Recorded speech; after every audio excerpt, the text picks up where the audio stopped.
Hey guys, welcome to the video. Tonight I'm going to talk about raising prices for grass cutting, also landscaping, and any kind of property maintenance you might provide for a customer. I've seen a bunch of videos about people complaining that they're getting dropped in regards to raising their prices. Everybody's in a financial pinch, so what can we do? I'm not sure, but I'm raising my prices, and this video might be a little bit too late because I know I live in Buffalo, New York. I mailed out my estimates to get people to sign up for the season contracts, and hopefully they're mailing them back now. So this is the way I look at it. If you believe in yourself and you do good work and you're asking for a fair minimum increase in price, the customer should have no problem paying it. Now, I'm not saying that, say you're charged $25 a week to cut a very small residential lawn, and now you jack it up to $40. That's pretty steep.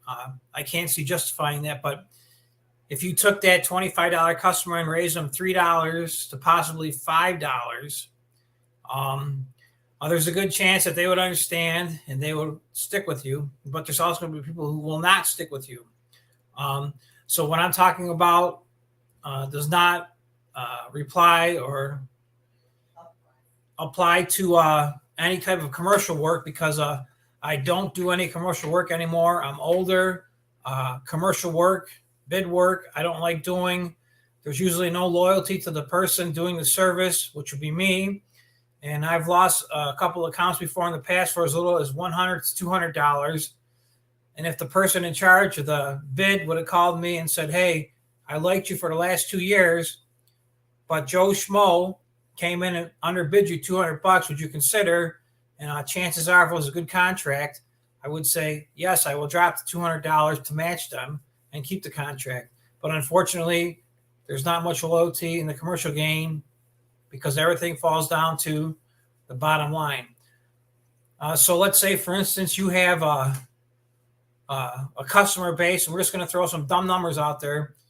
Say you got 30 customers, which is like, I don't want to say a joke, but very low. But if you're just starting out, it'd be low. So say out of those 30 customers, put them in order from top to bottom. Say customer A is the best. Customer A pays on time. You don't have no complaints from them. They never question you about anything. They're just happy that they get the grass cut. Okay, so you take customer A and put them to the side on all your customers and look at them. Then make a list B for customers who don't complain but pay you 2 to 3 weeks after you give them an invoice. Put them on B. Then make a list number C and put customers that don't complain, but you're constantly chasing for money, meaning that you got to wait a month, maybe a little bit longer to get paid. And then also put, customer D. And a customer D would be somebody that's complains all the time, doesn't want the grass cut, it doesn't need cutting, you cut it too short, it's not high, or you cut it too high. My ChemLawn guys complain that your blades aren't dull. So put customer D. And also, if you follow my videos, customer D is a customer that you cut on Monday, because if you should lose that customer, it's no big deal. There's plenty of work out there. If you do good work, and in regards to raising your prices, people will understand as long as it's within reason. So you need to stand firm. If you believe in yourself and you do good work, people should understand. And in regards to people dropping you because you raise the price, that's okay. I'll tell you, they might say, oh, this year my grandson's going to cut it because you raised the price $5, or my grandson needs the money because he's going to college, which is all a bunch of baloney they're feeding you. Just say, okay, Mrs. Jones, I understand. If things don't work out, give me a call back, because chances are, I'm about 95% sure they're going to call you back, because in the beginning of the season, the grandson or the nephew is going to show up and cut the grass and get it done. It might not be happy. They might not be happy, the customer, with the job he's doing, but they're obligated to him. So they're going to show up and get the job done for him. And as the season gets more and more into the season and it becomes more of a routine, they're going to start coming here and there. So the customer's going to get mad, and then it's going to get too hot. And believe me, it happened to me a lot. They're going to call you back and say, I'm sorry, Paul, my nephew or my grandson or whoever it might be, he didn't work out. Would you consider, taking me back on? So don't be like a puppy dog on a leash and go, oh, yes, yes, yes, yes, yes, yes. Say, Mrs. Jones, Mrs. Smith, I'm pretty busy, and I just want you to know that I could take you back. I know that I quoted you $28 a week. I used to charge you $25, but unfortunately, I'm booked pretty solid. If you want me back, it's going to be $30. So now the ball's in your court. So use that to your advantage. So don't be scared to raise your prices unless you don't believe in yourself.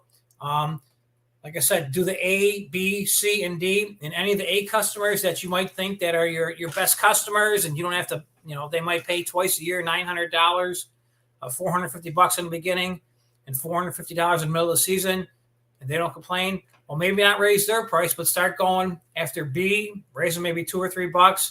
C, raise them $5, and your D customers raise them $5 to $7. And you know what? If they don't come back, it's no big deal. If you're self-employed in the grass cutting business, you should know how to hustle and go after the big jobs. I met a couple guys in the past that that's all they do for like the first 14 or 15 weeks. They just do mulch jobs. They make crazy money. They don't have to worry about going out dealing with high grass. That's something I should have did, but I passed on all the mulch jobs because I was too busy cutting all the grass. So, like I said, believe in yourself, charge accordingly. If you don't want to lose a customer, if they're like the best customers of the best, the cream of the crop, don't raise them or raise them $1 or $2. And then, like I said, the smaller customers that you really don't care about, which I'm not saying it to be mean or bad, but you just want to get up in the morning. You want to put your equipment on a trailer. You want to stop and get your breakfast, get your coffee, cut all the grass, get done. You don't want no complaints. You don't want nobody calling you afterwards. So don't be scared to raise your prices. You got to do it unless you want to work for free, which I did many years in the past. But that's my fault because it was my business, and I did it the wrong way in regards to I forgot to pay myself. So I hope this video helps you guys out a little bit. If you got any questions, comments, suggestions, leave me a comment down below. I'll try to answer them the best I can. I have no secrets. I'll tell you everything I know. I've been doing this since 1993, and I want you to learn so you don't make the same mistakes as me. And I want you to get that brand new pickup truck in 2 to 3 years instead of doing like me, waiting 10 years to get something nice because I didn't charge enough. So thank you for watching. Please subscribe. Hit the like button if you could be so kind. And I'll see you guys in the next video. Thank you. Bye-bye.